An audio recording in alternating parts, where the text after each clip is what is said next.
So last week I did a BBC about the self-centered attitude and how that mind state, that attitude really steals all of our happiness, actually, and is quite miserable. And it's so habitual that often we don't even recognize that all of our actions are really informed by what's in it for me, and that we just lead with ourselves all the time first.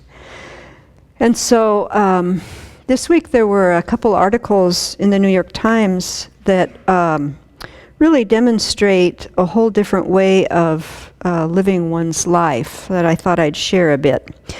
And this really illustrates people thinking about cherishing others first, to really think about others' welfare before their own.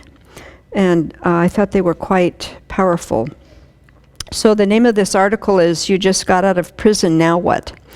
And so it describes two ex-convicts, Carlos and Robbie, whose job now is to pick up inmates the day they're released from prison and really guiding them through a changed world.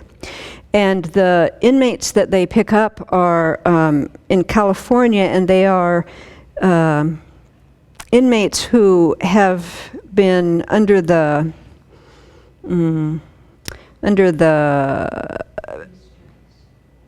three strikes, and then you're sent to prison for life. And so if you had two offenses, the third one that came along, really, no matter what it was, you were sent into the prison for life. And this started back in '94.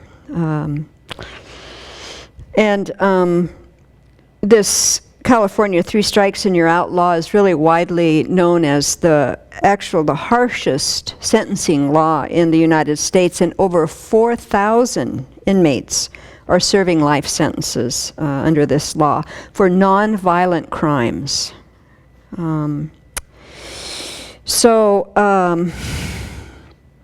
And here's an example. Some of the people that were given life sentences for the third offense was for stealing $1 in loose change from a parked car. Then get a life sentence. I mean, just think about that for a minute.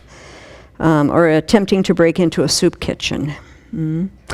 So when you think about it, each of these 2.4 million people that we've locked up in this country, 2.4 million people. Now, if they don't die in prison, then they're going to get out one day. And then what? No services, really, not much of anything. So in the mid-2000s, some kind people started thinking about this reentry of people that were locked up. And so there were some programs that were started, but most of these programs have to do with kind of structural problems like providing housing, job training, drug treatment, that kind of thing. But really no one was addressing the disorientation that comes with being locked up for sometimes decades and coming out to this world that is so changed. I mean, if we think about it for a minute, just in our lives, how many things have changed. So, you were locked up before there were computers, or simple things like how many things that we use a card for to, buy things or whatever. That when you first come out, you don't know anything about that. Or even cars, how they have this little fob thing to lock the doors.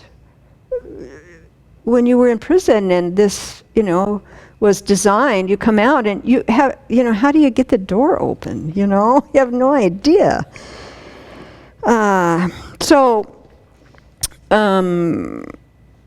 In this article, it talked a little bit about how people have difficulty navigating public transportation, how frightened they are of crowds, In a recent study, a Harvard sociologist describes a woman who frequently forgot to eat breakfast or lunch for several months because she was used to being called to meals in prison. You know, I mean, when you think about our minds and we're so, habituated with certain ways of doing, and in prison it's so regimented. You do the same thing day after day after day. You get so good at that. When you're let loose, it's like, okay, I don't know how to live now, really. What do I do next? And so when these inmates in prison are set free, they get $200 and a pair of kind of shorts and a t-shirt, and off they're sent. Oftentimes they give most of that money back so that they can get bus tickets so that they can get to where they're going to go. So an inmate might be released from prison outside Sacramento and be expected to find his way to a parole officer in San Diego, 500 miles away within 48 hours. This is kind of the usual thing. So these two fellows, Carlos and Robbie, started driving around the state and waiting outside the prisons to help these people, strangers to them, of course. And so Carlos, both of these fellows had really hard upbringings, very difficult, got involved with gangs, drugs when they were quite young. Carlos was offered a plea to plead guilty to attempted murder, and although he didn't even have the gun, but apparently, and he was sentenced as an adult to 12 years, or he could fight the charge and perhaps get 35 to life. So he took the plea bargain, and for the 12 years, he was 16 at this time, 12 years. Robbie, same thing, fell in with a gang. He got 7 years, or 13 years, also for pleading guilty to second-degree attempted murder in '98. So these fellows, once they got out, they started thinking that they wanted to help those that also were just getting out. And so they are now employed by a thing called Anti-Recidivism Coalition in LA, and it's a ride home program, it's called. And so far they've picked up about 36 folks, and no matter where they're going to be released, and they pick them up and they spend the day with them, they get them clothes, they start talking to them about how kind of to start now their new job, their new life, and just support them, you know. So here's what Carlos has said. He was released when he was 27, and he said, being able to help someone makes me grateful, like a privilege, like an honor. When I do this, it is open-heartedly. I don't know what that person is, why he's getting out, why he did all that time. But saying you know what, regardless of what happened, I'm here. Most of the guys that get out have families that are deceased. Most of them don't have any friends anymore. A lot of these guys are actually scared. Their biggest fear is to fail. The fear of going back, the fear of saying this is a revolving door for you, being institutionalized. And then he continues, sometimes I feel like I'm still institutionalized. I used to take a shower and just cry. I didn't know how to deal with it. Of all the things I could do when I got out, I just wanted to go and sit on the grass under a tree. So I think it's therapeutic for me, releasing some of the information I know, teaching them, asking them, how do you want to end up? How do you want to continue living your life? Within those first 24 hours, if you don't have the support necessary or the belief in yourself to continue on, then you will very much struggle and often fail, often end back in prison. So the way that this fellow is living his life is really so inspiring to me, and it really reminds me that our basic nature is compassion. you know? And here's a fellow that at 16 got in prison, and you know, prisons are very harsh and very hard. And yet, that did not damage his heart compassion. When he got out, he wanted to help. Yeah. So if he can do that, we could do that. We could start thinking about this self-centered attitude and start turning that. Yeah. Another thing that he wrote about, let me just read this too, because this was awfully powerful also. The first ride home that Carlos and Robbie did together was in February of 2014, and they were dispatched for an early morning pickup at San Quentin, 7 hours from Los Angeles. And the director of this Three Stripes project that is helping getting these lifers out of prison suggested that they drive up the day before and stay at his house in San Francisco. And he was expecting kind of to take them out to dinner, get to know them, maybe, you know, spoil them a little bit. But Carlos and Robbie entered his house after midnight, because I don't know why, but anyhow. So they just, you know, slept, and then Carlos said that when they were lying there, it hit them both how unusual this was. They were both still on parole at the time, but here they were, welcomed into this white lawyer's home in the middle of the night, while his wife and 2 children slept upstairs. Carlos says that really changed everything.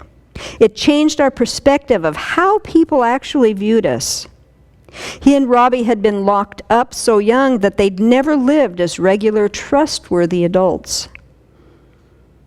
This, they told each other before falling asleep, must be what it feels like. So again, we can see how powerful our identity, our conception is of ourselves. That we think we're unworthy, that we think we're bad, terrible, and how that then informs what we do. And then at the same time, if other people look at us without that label, without that identity, and just relate to us as humans, look how powerful that is. That's the power of compassion. That, I believe, helped to change these 2 fellows' lives in a huge way. Yeah. And then lastly, our President Obama, who is a very kind man. He visited a federal penitentiary yesterday or the day before. First sitting president ever that has gone into a federal prison. That says something. Yeah. And he said, you know, as a young kid, he did drugs, just like some of these people that were sent in prison for the rest of their lives. And he said, you know, just a turn of something, and it could be him in that prison. So he is calling on people to, in all forms of government here now, to start looking at what we have done to so many men in this country, and to start revamping our laws so that people aren't locked away for their entire lives. So it's been a good week, I think. Yeah. So let us think about our self-centered attitude, which is just a habitual pattern. It's a stain on the mind. It's not who we are. We are very compassionate individuals who, if we just practice, we can think about helping others first, think about how our actions are influencing others around us, and then everybody will be happier. Yeah.